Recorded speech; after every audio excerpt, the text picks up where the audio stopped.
Welcome back. For our next section, I'm pleased to introduce Dr. Samuel Goldhaber, who is professor of medicine at Harvard Medical School and the clinical chief of our cardiovascular division at Brigham and Women's Hospital, also our recently former chief of vascular medicine, who is really going to speak to us about the current state of the art in management of venous thromboembolism. So thanks very much, Sam.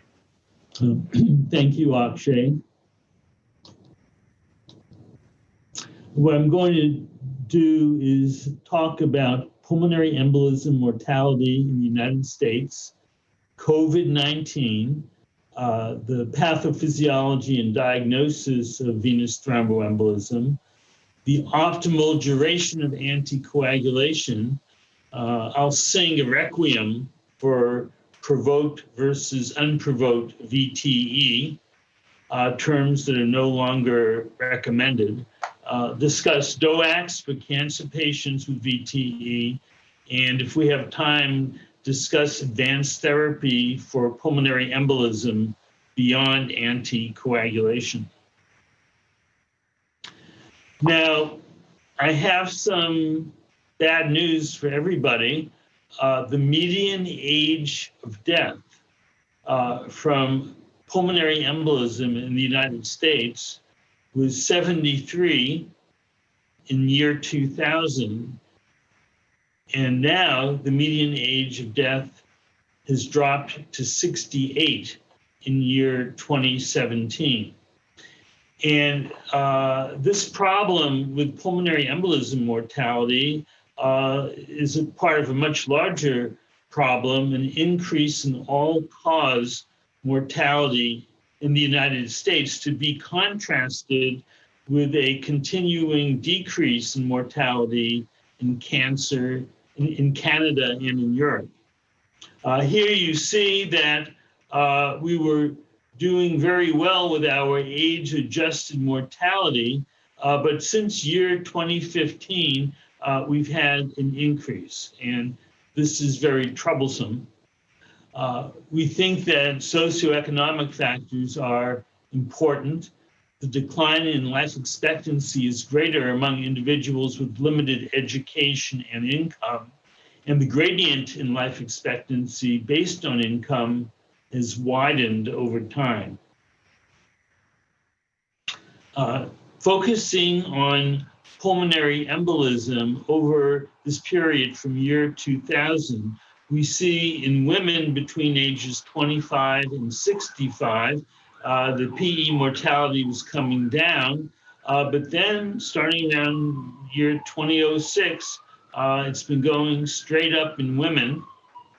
The same pattern is seen in men, except the slope for increase in PE mortality is steeper in men than in women.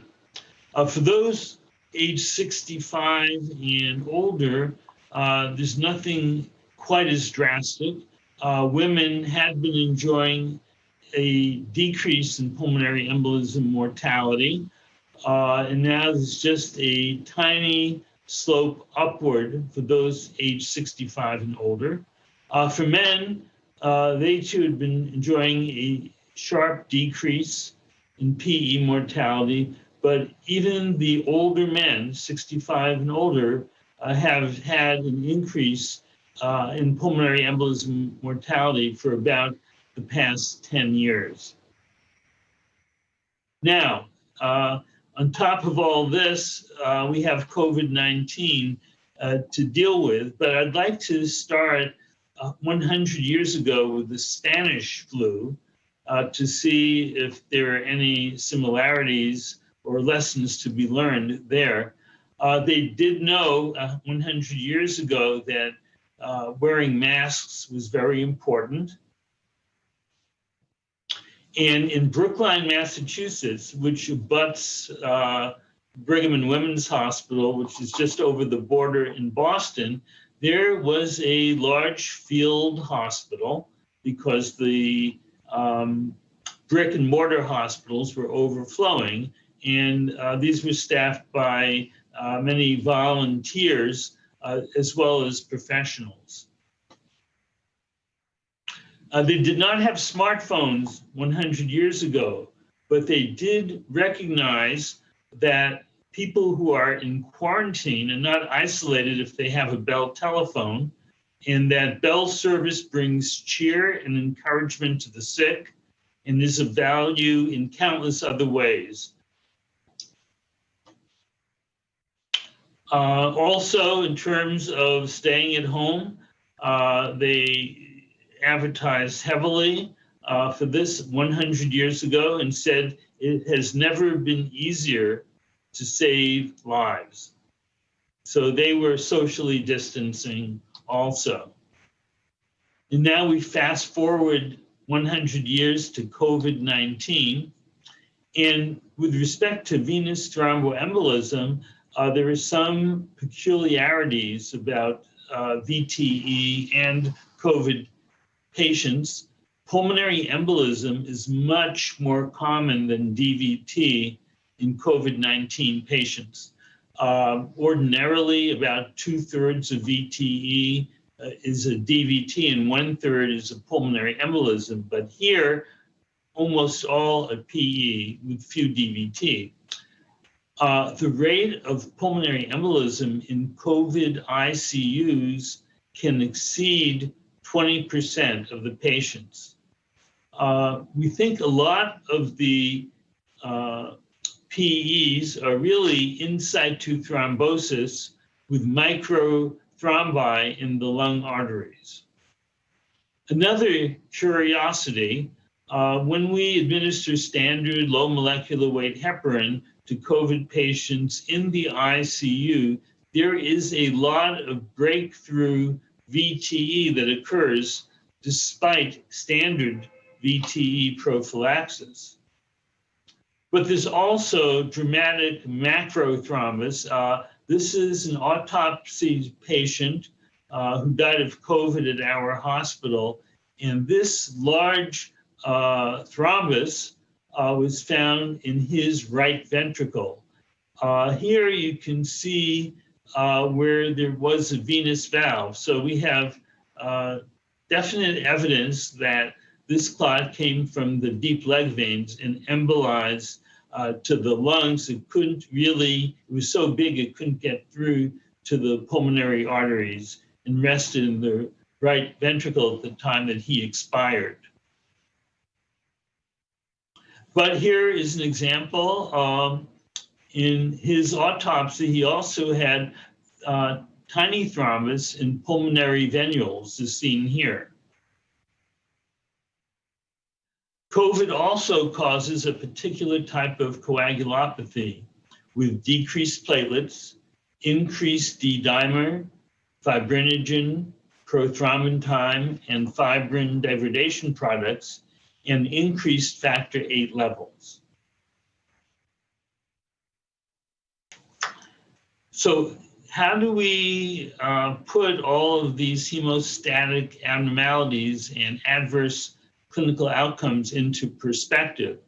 Well, many of the COVID-19 patients who develop VTE have underlying risk factors, age being a very important one, and no doubt being bedridden is also very important, and also having underlying pulmonary disease, COPD, or heart failure are important. And when these patients develop their viral pneumonia, there is an inflammatory response, and the endothelial function becomes disrupted, and they become super infected. You get tissue factor inhibition, lymphopenia, and inflammatory cytokines increase, such as IL-6 and C-reactive protein. The result is these hemostatic abnormalities cause pulmonary microthrombi, intravascular coagulopathy, often myocardial injury with an increase in cardiac biomarkers. And for clinical outcomes, we see venous thromboembolism, both micro and macro, myocardial infarction, and occasionally disseminated intravascular coagulation. This is an autopsy specimen not from our hospital. This patient died of ARDS in an ICU. The lungs were 2 to 3 times heavier than normal. The heart, this is actually the right ventricle that's hypertrophied. And here you see the lungs. And if you look at the white arrows, you will see a lot of these small thrombi throughout both lungs. This is typical of the COVID VTE. In the case series from France, there were 107 COVID ICU patients, and 22 developed VTE. 20 of the 22 had received VTE prophylaxis. Median age, 57 years.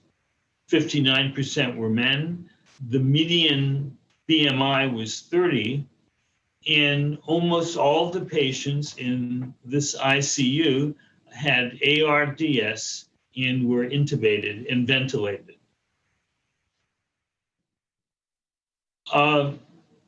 Here we see in this study that 62 of these patients developed some type of thrombotic complication, 25 PEs, 3 DVTs.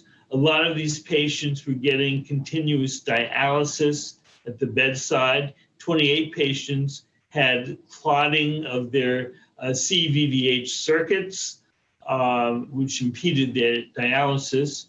2 patients who were on ECMO had thrombotic occlusion of the pump, and there were arterial problems as well. 2 strokes, 1 patient with peripheral arterial occlusion in the leg, and 1 patient with mesenteric arterial ischemia. Well, what we did at Brigham and Women's Hospital when we saw these reports in ourselves, had patients who had breakthrough pulmonary embolism with standard low molecular weight heparin prophylaxis, is we changed our own guidebook and doubled the prophylaxis to enoxaparin, going from 40 milligrams once a day to 40 milligrams twice a day. Now for the pathophysiology. I think most of us are familiar that pulmonary embolism causes anatomical obstruction, hypoxemic vasoconstriction, and adverse neurohumoral effects, which increase the PA pressure and increase right ventricular afterload.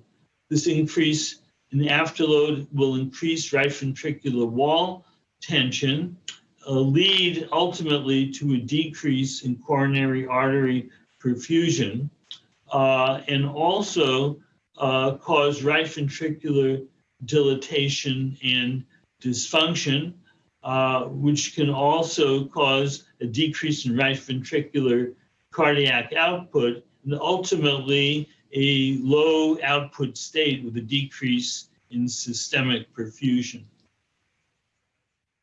What is less well known is that when we do a routine stain, a trichrome stain, for example, on a patient who's had pulmonary embolism, it looks red.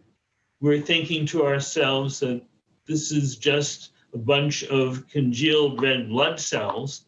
But if we go the extra mile with special stains, we'll see this brownish stain is lighting up all the polymorphonucleoleucocytes because this tissue is inflamed, and the polys are migrating into this inflamed tissue.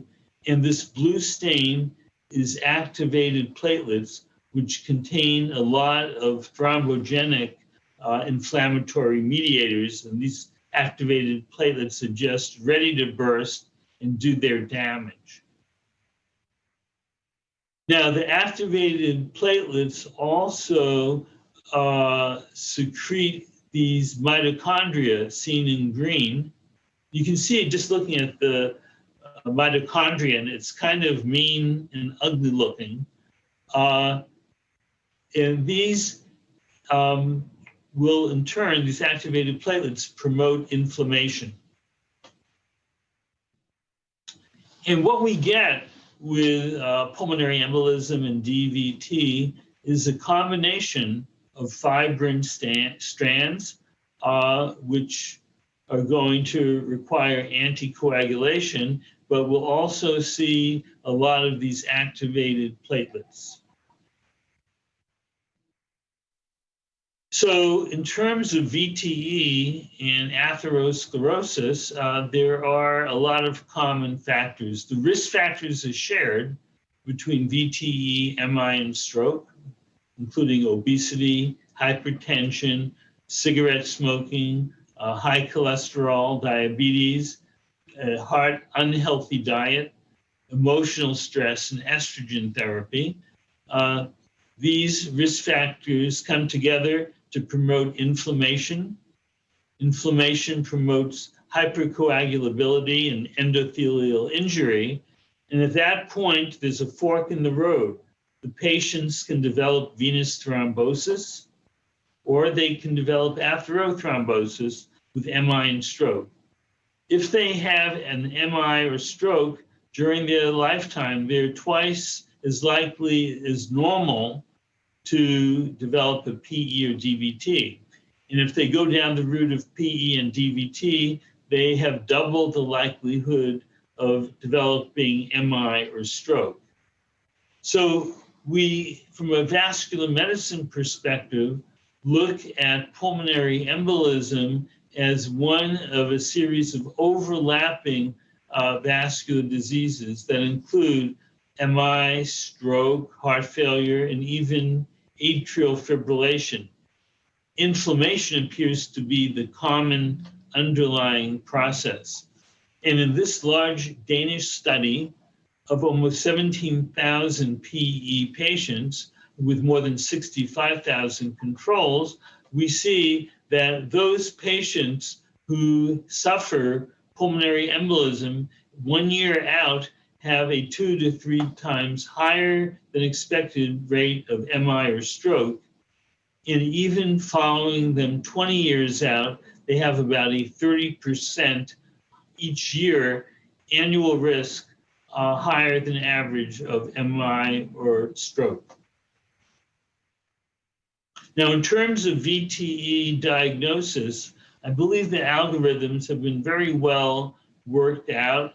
We know we should assess the clinical probability, and Wells criteria are used most often. We know that in most instances, we should get a D-dimer level. And if the D-dimer is less than 500, we can exclude pulmonary embolism as long as the clinical probability is low to moderate. And if it's greater than 500, we'll get a CT scan. But I think the big change over the last couple of years is the introduction of the age-adjusted D-dimer for patients greater than 50 years of age. And when we adjust for age, what we do is we multiply the patient's age by 10. So if the patient's 70 years old, the upper limit of the D-dimer becomes 700 nanograms per milliliter. This was found to be very accurate in the ADJUST PE trial. And when we do this, we find 5 times as many negative D-dimer tests in patients who are older than age 75. And therefore, we can cut down on the number of CT scans in a safe manner compared to what we do now. In terms of the electrocardiogram, this is one of my favorites because you see the sinus tachycardia as expected, and the classical S1, Q3, T3 as expected, but S1, Q3, T3 is quite uncommon. The most common finding is T-wave inversion and leads V1 through V4, another sign of right ventricular strain. But rarely do you see both of these signs, T-wave inversion V1 through V4 and S1Q3T3 in the same ECG. For DVT, ultrasound in the transverse view is the way to go. This is the right common femoral vein without compression. In a normal vein, the lips of the vein would be able, with handheld compression, to touch each other. They don't, and this is diagnostic of acute DVT. If you have the lights down, you'll also see a mass here, which is acute femoral vein thrombosis.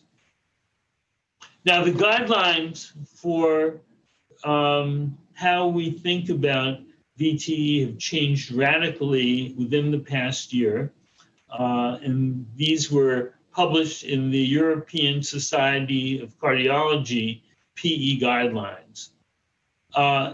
These guidelines state that terminology such as provoked or unprovoked PE or VTE is no longer supported because it's potentially misleading and not helpful for decision-making regarding the duration of anticoagulation.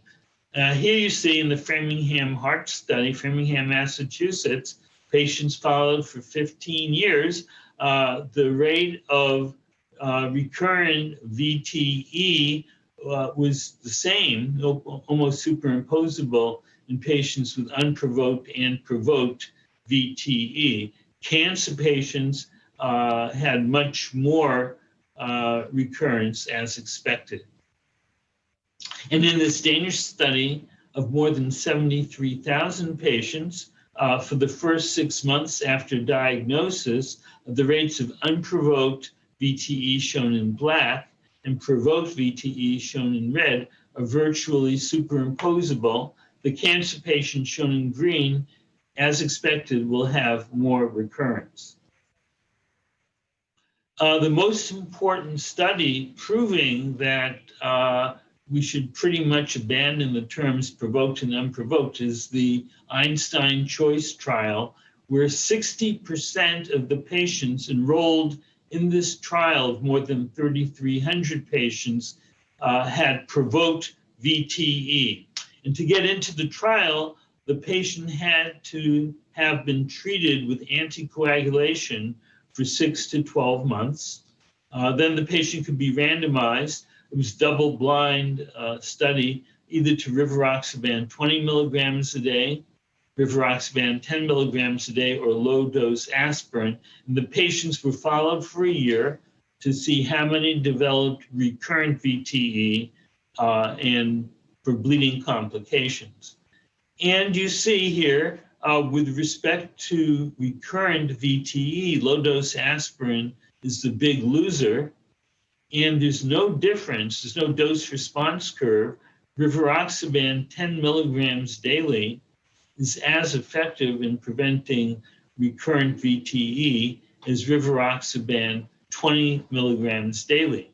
And that's why the FDA has subsequently approved lowering the dose of rivaroxaban for extended duration treatment to 10 milligrams a day after the first 6 months of treatment.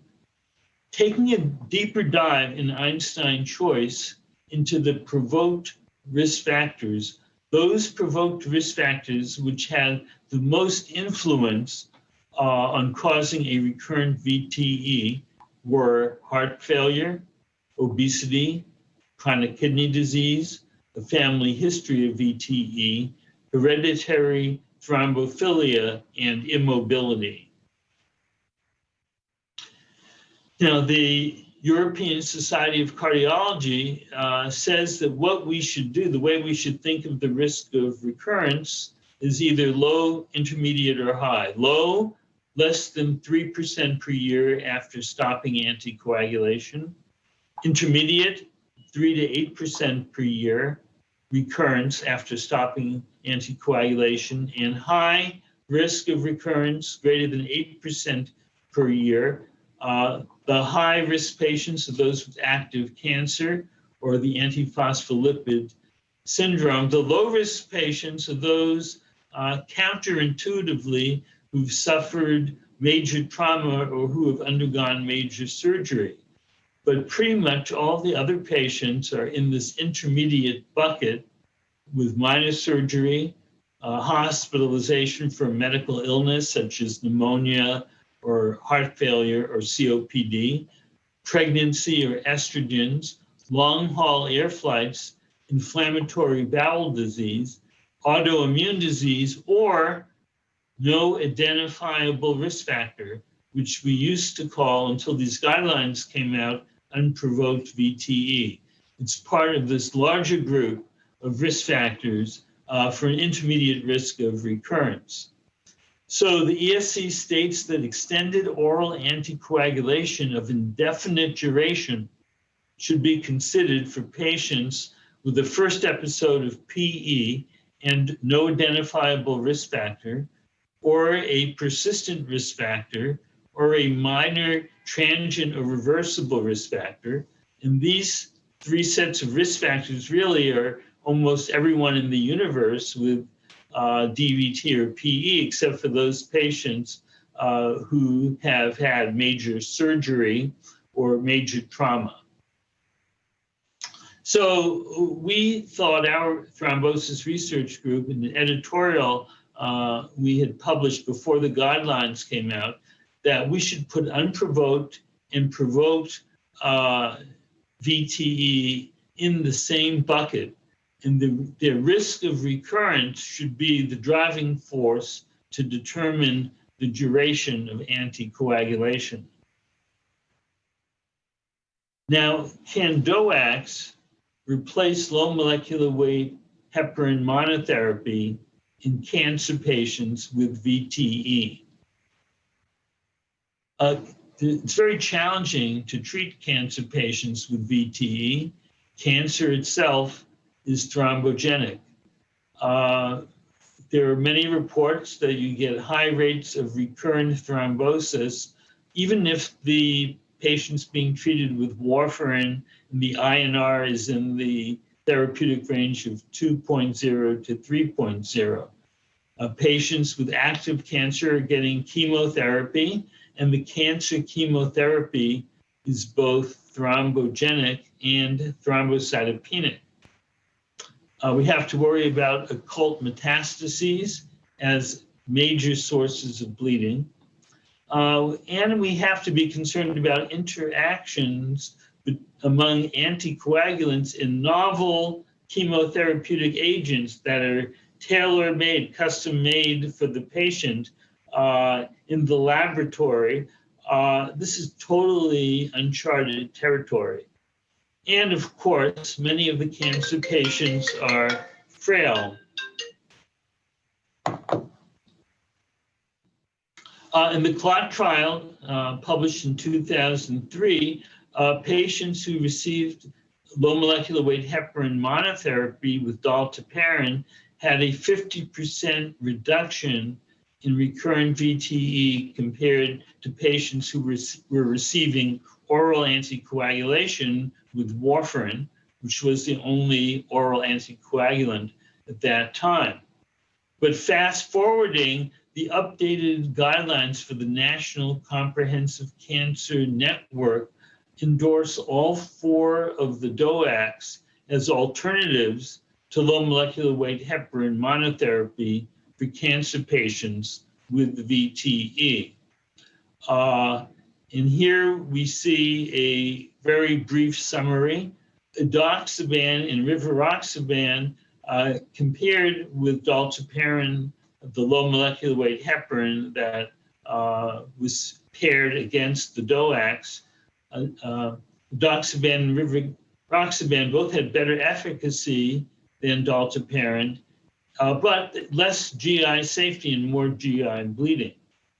The most recently published trial, the Caravaggio trial with apixaban, apixaban had the same efficacy as dalteparin and the same safety. So at the moment, apixaban seems to be the leading DOAC, but there are more important studies that are in the works. And I think we'll have additional results within the next year or so. All right, let's talk about those patients who are so ill from pulmonary embolism that anticoagulation by itself is not adequate to do the job. And we can add advanced therapies such as thrombolysis with TPA, or surgical or catheter embolectomy. There are so many choices for these ill PE patients that most hospitals have developed a pulmonary embolism response team, or a PERT, with representatives from all of the relevant disciplines. And this is important because the vascular medicine folks can huddle with the cath lab and the cardiac surgeons and radiology and come up with a plan and present one plan to the patient, to the family, and to the primary team. And I think the PERTs have come a long way in helping us improve our communication. Over the past 30 years for pulmonary embolism thrombolysis, there's been a trend toward lower doses of thrombolytic therapy, which are associated with less major and less minor bleeding. Not only lower doses, but also lower, shorter durations of infusion, which will lower the cost of therapy and decrease the hospital length of stay. We have a big menu to choose from. We can give TPA through a peripheral vein, give it systemically in the FDA-approved dose of 100 milligrams as a continuous infusion over 2 hours. A non-FDA-approved regimen, which is used off-label in patients where there's a high bleeding risk, but no catheter option and no surgical option, is 50 milligrams over 2 hours. With catheter-directed thrombolysis, we can use ultrasound-facilitated catheter-directed thrombolysis, an FDA-approved dose of 24 milligrams. So this is 1/4 of the systemic 100 milligram dose. And in recent dose-finding studies, TPA given with ultrasound-facilitated catheter-directed thrombolysis, TPA could be given in doses as low as 8 milligrams over 2 hours. We call this 1/10 dosing compared with the standard 100 milligrams.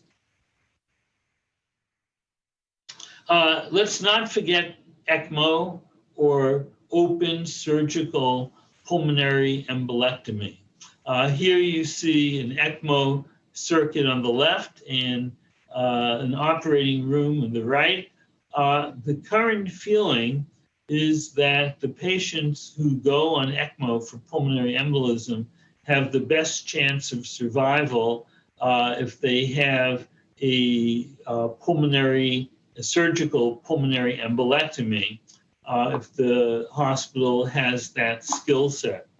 The benefits of this most advanced therapy are you can, in the majority of cases, rapidly optimize the blood pressure and right ventricular function by permitting a pulmonary embolectomy. You can optimize and maximize the removal of clot. And now in patients who have not required cardiopulmonary resuscitation prior to surgery, the mortality rate has really plummeted to as low in some institutions as 2%.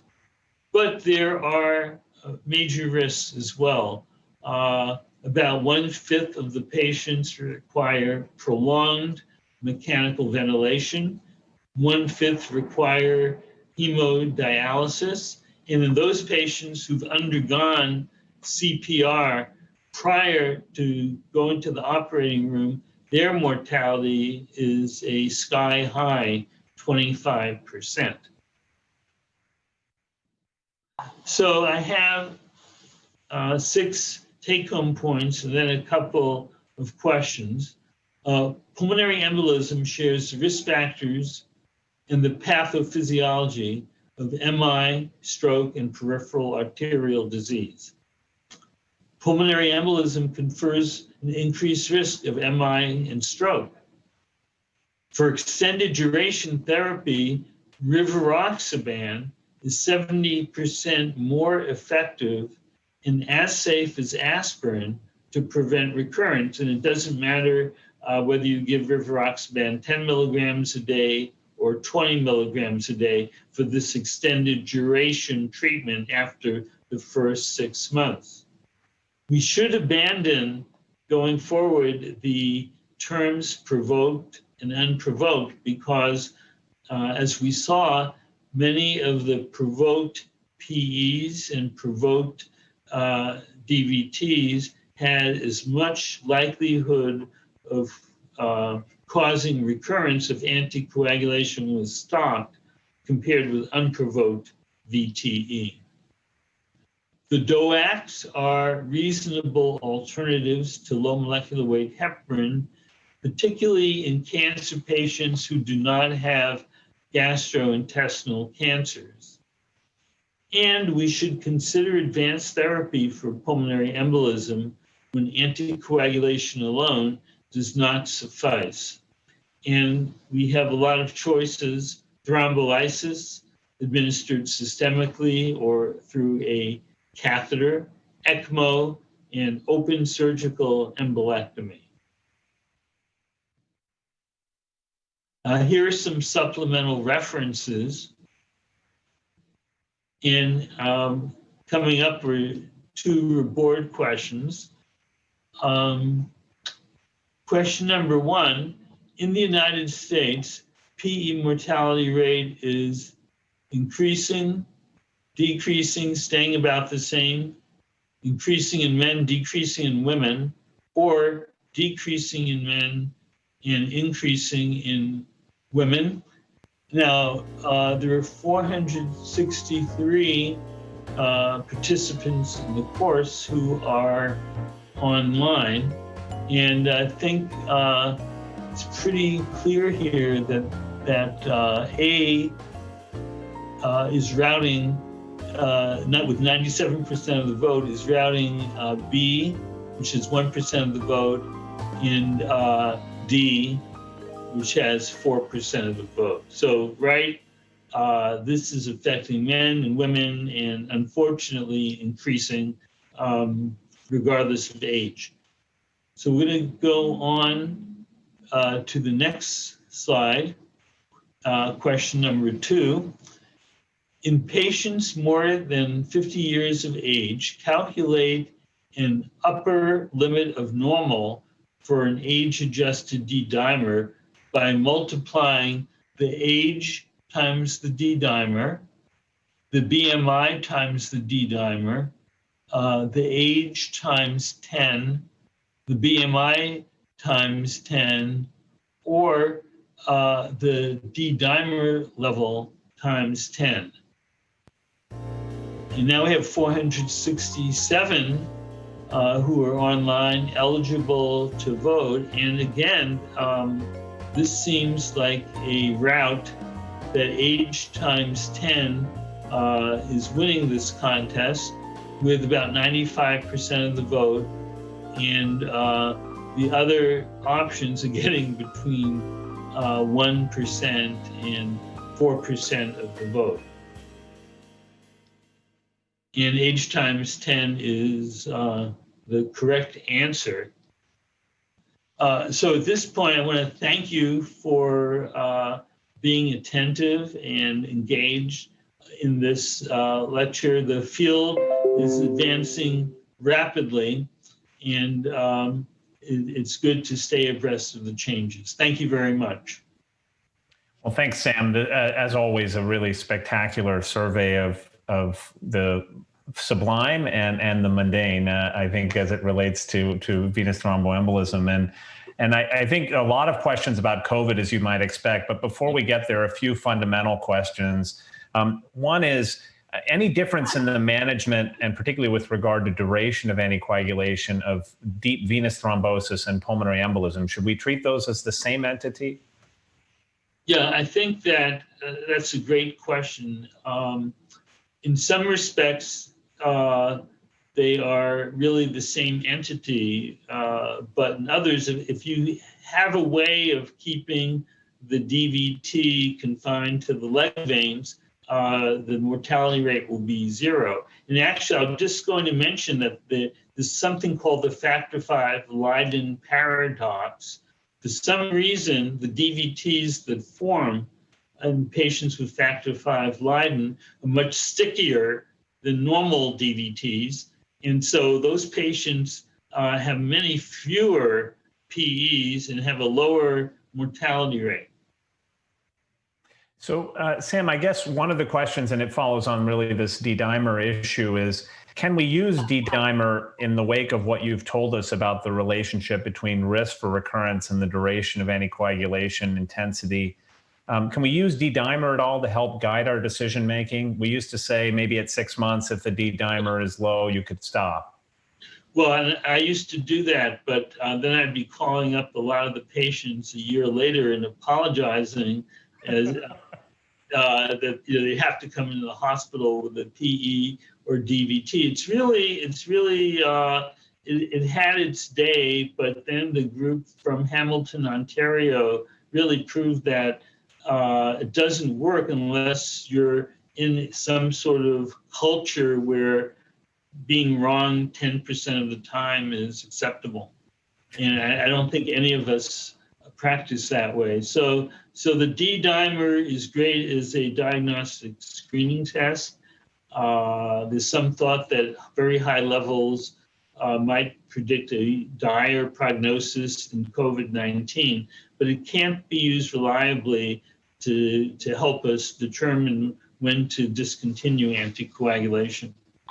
Perfect. And the last thing before I get to the COVID questions, and that is just in a nutshell, you talked a lot about the options for management of those patients who are refractory, but when you're thinking about selecting patients for thrombolytics or advanced PE therapies, what's in your mind about that decision making? Sure. We didn't have a chance to talk about the right ventricle and other biomarkers. Yeah. So I think the first thing is what is the blood pressure, the heart rate, and are the patients having warm extremities? Much like you might evaluate a heart failure patient, is the patient hemodynamically stable?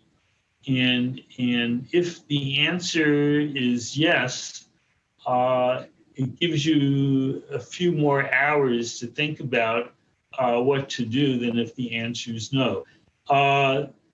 The problem is that if you have a dysfunctional dilated right ventricle, the more dilated the right ventricle, the more dire the prognosis. And if you have an elevated troponin level, that plus a dilated right ventricle is a bad prognostic situation. And I don't mean just like a little bit of dilation. I mean a lot of dilation. A right ventricle end diastolic diameter compared to a left ventricle should be about 0.8 for the ratio. But if you're in all the research studies that we do, we use 0.9 as a cutoff.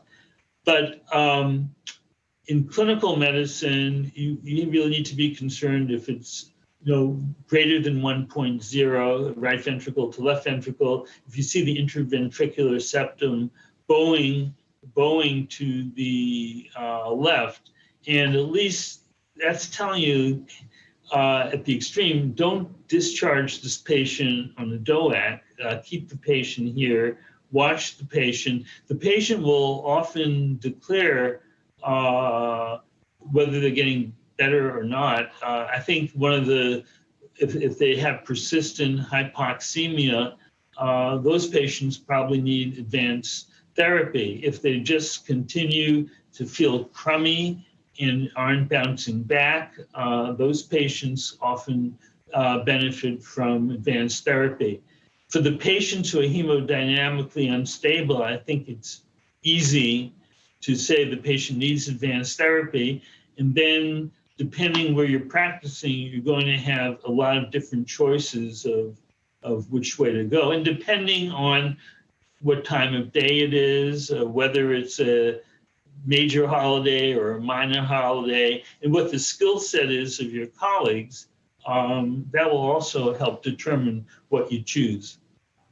Fantastic. And then in the last 30 seconds, I think I'll just let you comment a little bit on your approach, given what you've told us about COVID, to the selection of patients for anticoagulation.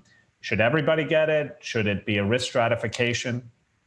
Well, there are literally billions of dollars being invested in research to answer those questions. I think from what we know so far is if you're in an ICU, the likelihood of getting VTE is very high, and the likelihood of breakthrough VTE despite standard prophylaxis doses is very high.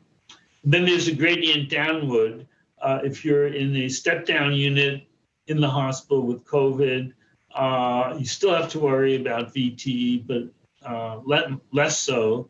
And if you're an outpatient, much less. It's much less of a problem. And we really don't know at all whether outpatients should receive VTE prophylaxis. But I think they probably should, because we would give, the FDA's approved rivaroxaban for extended duration prophylaxis after a regular pneumonia. Why wouldn't we do the same for a COVID pneumonia? So I think we would, but we wouldn't have the same worry level for an outpatient with COVID as for a ventilated inpatient. Sam, thanks so much, as always, for participating and Thank for an excellent sort of survey of a complicated topic. I think we'll close there and move on to the next discussion.